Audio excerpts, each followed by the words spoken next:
Salut à tous, aujourd'hui on est parti pour le deuxième épisode consacré à l'actualité du Real Madrid. On va parler de tout ce qu'il s'est passé du côté des merengues sur cette semaine de reprise.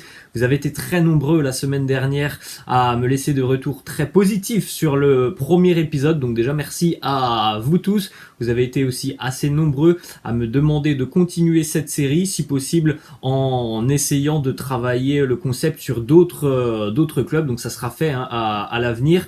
Dans les prochaines semaines, on va aussi lancer le même concept mais avec d'autres clubs. Il y a eu pas mal de demandes, mais nous aujourd'hui on va se concentrer sur le Real Madrid et on va déjà débuter avec 3 dates. Et là, ce sont des dates vraiment importantes dans l'histoire du Real Madrid. 3 légendes du club. Premièrement, Alfredo Di Stefano. Il y a 7 ans, c'était en milieu de semaine, il y a 7 ans, il nous quittait, Alfredo Di Stefano, véritable légende du club. Vous avez les statistiques qu'il a eues au cours de sa carrière avec les merengues, des statistiques tout simplement monstrueuses.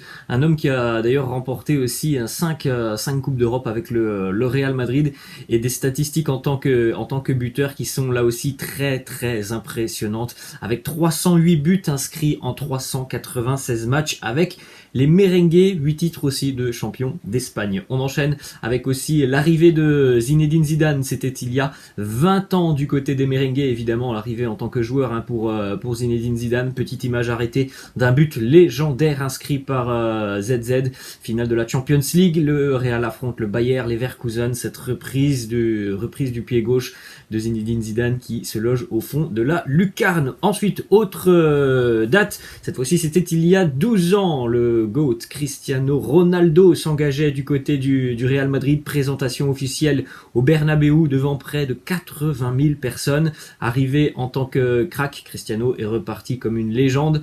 Les 3 joueurs dont on vient de parler sont de véritables légendes, évidemment du côté du Real Madrid. D'ailleurs, vous avez la présence sur cette photo d'Alfredo Di Stefano qui est sur cette image avec le président Florentino Pérez. Ensuite, on continue les amis avec les 2 maillots officiels du Real Madrid pour cette nouvelle saison, donc le maillot domicile et aussi le maillot extérieur qui a donc été officiellement présenté en milieu de semaine avec une couleur bleu nuit et les marquages Adidas de couleur orange. Ensuite, petite information aussi qui concerne les matchs amicaux côté merengue. Premier match amical, ça sera une belle affiche entre 2 clubs légendaires.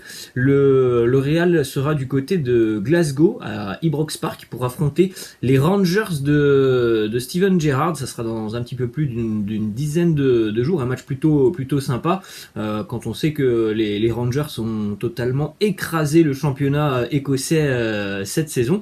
C'est un match qui peut évidemment être très intéressant à suivre. Ensuite, on continue du côté de la Liga cette fois-ci avec l'horaire dévoilé de la première journée de Liga pour les merengues. Ça sera le 14 août, le Real sera en déplacement, on le rappelle, le Real jouera ses 3 premières journées à l'extérieur. Donc première journée, ça sera du côté de Alaves et le Real Madrid jouera à 22h, ça sera un samedi, donc voilà, c'est pas en semaine, donc pas de problème évidemment pour suivre ce match du Real Madrid à 22h. On enchaîne avec cette image puisqu'on en a parlé en tout début de vidéo. C'était la reprise de l'entraînement pour une grande majorité de l'effectif madrilène. Donc reprise de l'entraînement, c'était lundi du côté des merengues. On avait donc évidemment la présence de l'entraîneur Carlo Ancelotti. On avait aussi la présence du nouveau préparateur physique du Real Madrid, Antonio Pintus, qui connaît bien le Real, puisqu'Antonio Pintus, il a déjà travaillé notamment avec Zinedine Zidane. Les 2 dernières Ligues des Champions remportées sous l'ère Zinedine Zidane, c'était Antonio Pintus qui était le préparateur physique des merengues. Là, sur les 2 dernières saisons, il était du côté de l'Inter Milan. Il a travaillé avec Antonio Conte. Donc là, il est de retour au Real Madrid avec une mission, évidemment, faire que le Real Madrid puisse avoir le moins de blessés possible sur cette saison, parce que on sait tous qu'il y a eu, voilà, sur la dernière année et même un petit peu plus que cette dernière année, un nombre de blessures incalculable du côté des merengues, et à chaque fois un Zinedine Zidane qui a dû composer des 11 assez particuliers parce qu'il n'avait jamais son groupe au complet, loin de là. Il y a eu énormément de blessures du côté des merengues. Donc Antonio Pintus est de retour du côté du Real. Petite image d'ailleurs du premier premier jour d'entraînement côté merengue, c'était lundi. Il faut savoir qu'il y a eu sur cette première semaine d'entraînement, il y a eu beaucoup de travail physique évidemment, et il y a eu aussi beaucoup de jours où il y avait 2 séances d'entraînement du côté des merengues. Donc on a démarré très fort, une séance le matin, une séance l'après-midi. Une déclaration du capitaine Marcelo qui nous dit dès le premier jour c'était très difficile. Les exercices étaient un mélange d'entraînement avec et sans ballon. Nous allons bien et nous attendons avec impatience un entraînement sérieux et le premier match. Nous sommes très heureux, nous avons tout pour réussir cette saison. Autre déclat de Marcelo sur le capitana. Il nous dit c'est une grande fierté, une grande responsabilité d'être le capitaine du meilleur club au monde. Je me sens chanceux en tant que capitaine. Je suis le porte-parole de l'équipe. Je vais essayer d'aider autant que possible comme je l'ai toujours fait. Donc de savoir que Marcelo a été désigné capitaine de l'équipe, ça veut évidemment dire que Carlo Ancelotti compte énormément sur lui cette saison, et on voit d'ailleurs un Marcelo très motivé sur les séances d'entraînement. Ensuite on continue avec une petite image comparative entre un Isco d'il y a quelques mois où on le voit un petit peu en surpoids pour un joueur de foot professionnel, et là ça c'était la photo à droite évidemment, c'était cette semaine pour la reprise de l'entraînement. On le voit vraiment fit Isco, donc on peut le dire, hein, il a été très sérieux sur ses vacances estivales, et il a envie de bien faire, hein, Isco. Là il est déjà plutôt affûté. Ensuite justement, petite information qui concerne Isco, on en avait parlé la semaine dernière, l'AC Milan est toujours très intéressé par la signature d'Isco, mais problème côté Rossoneri, c'est que lors des discussions avec les représentants d'Isco, le joueur aurait exigé un salaire de 9 millions d'euros du côté des Rossoneri. C'est jugé trop élevé du côté de Milan, donc pour le moment les négociations sont rompues entre Rossoneri et Isco. On poursuit les amis avec la date de reprise des internationaux du côté du Real Madrid. On l'a dit, c'était la reprise de l'entraînement cette semaine. Évidemment tout le monde n'est pas là, hein. Il y en a qui ont participé à l'Euro, il y en a qui étaient à la Copa América, il y en a qui vont faire les JO, donc les joueurs vont revenir au compte-gouttes du côté des merengues pour préparer le début de saison. Les retours vont s'échelonner du 19 juillet jusqu'au début du mois d'août, hein. Ça dépend des joueurs qui ont fait l'Euro, qui ont fait la Copa América, de ceux aussi qui seront présents pour les JO. On enchaîne les amis avec le potentiel 11 du Real Madrid pour la saison à venir. Alors c'est un 11 qui n'est pas beaucoup remanié par rapport à la saison précédente, tout simplement parce que il n'y a pas beaucoup de recrues du côté du Real Madrid. Alors il y a des choix qui sont plus que discutables, ou en tout cas il y a des choix qui posent question. On ne sait toujours pas si Raphaël Varane sera présent du côté de l'arrière-garde des merengues. On peut se poser aussi la question de voir David Alaba en défense centrale. Moi personnellement je préfère voir un David Alaba en tant que latéral. Après vous avez aussi la présence de Gareth Bale en attaque. En ce qui concerne Gareth Bale, justement, visiblement Gareth Bale ne quittera pas le Real Madrid sur ce mercato estival. Il compte aller au bout de son contrat avec le Real Madrid, donc tout porte à croire que Gareth Bale sera sous les ordres de Carlo Ancelotti la saison prochaine. En ce qui concerne Raphaël Varane, dont on avait parlé la semaine dernière, hein, il y a toujours beaucoup de négociations entre Manchester United et Raphaël Varane. Le quotidien Marca a annoncé en milieu de semaine que le Real Madrid avait tenté de nouveau de nouer des contacts avec l'entourage de Raphaël Varane. 2 propositions ont été offertes aux défenseurs français, toujours aucune réponse de la part de Varane. Ensuite on a une double déclaration de Marcos Asensio qui nous parle du mercato des merengues, et pour lui l'effectif est actuellement déjà très bon, le Real n'a pas forcément besoin de recruter sur ce mercato estival. Autre déclat de Asensio sur sa blessure,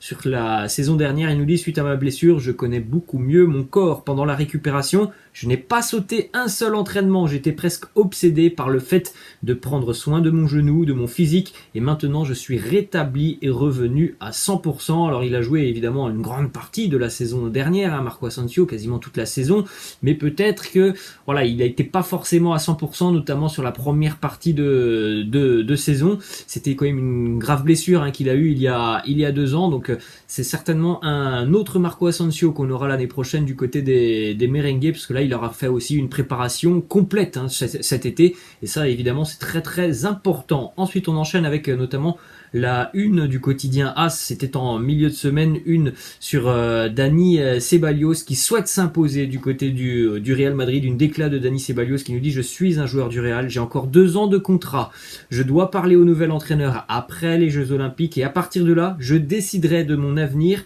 Mais mon intention est de jouer au Real la saison prochaine. Lui qui a eu l'occasion, notamment l'année dernière, de découvrir la Première Ligue. Il a envie cette fois-ci de gagner sa place du côté des Merengues. Ensuite, petite information dont on avait parlé dans l'After Zap Image en milieu de semaine. L'homme d'un seul club, Nacho, qui continue avec les Merengues. Prolongation de contrat pour Nacho jusqu'en 2023. Un véritable soldat. Nacho, il est toujours là pour dépanner, et évidemment qu'il peut aussi potentiellement espérer une place dans le 11 titulaire. Nacho, on sait que Zinedine Zidane lui a beaucoup fait confiance l'année dernière.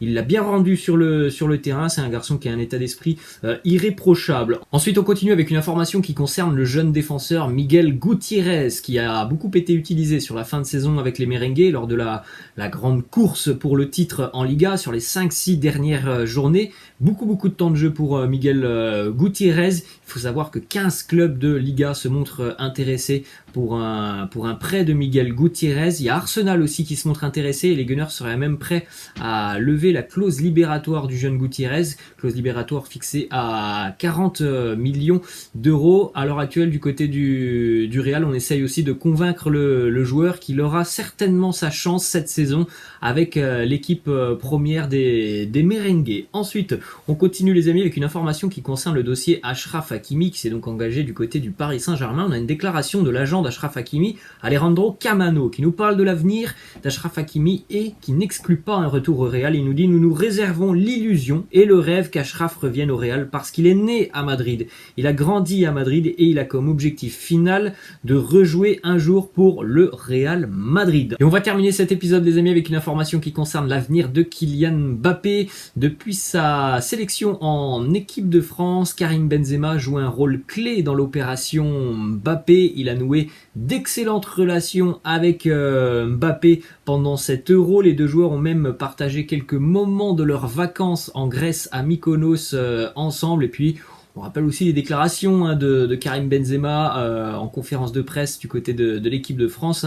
Il accueillait à bras ouverts Kylian Mbappé, donc une entente plutôt bonne sur le terrain, une entente plutôt bonne en dehors du terrain évidemment. Tout est favorable à une arrivée de Kylian Mbappé. Après, on ne cessera de le rappeler, ça se fera peut-être pas cet été, mais on peut raisonnablement penser que Mbappé deviendra un joueur du Real très prochainement. Voilà les amis, la fin de cet épisode consacré au Real Madrid. J'espère que ça vous a plu. Nous, on se retrouvera demain pour l'After Zap Image. Ciao!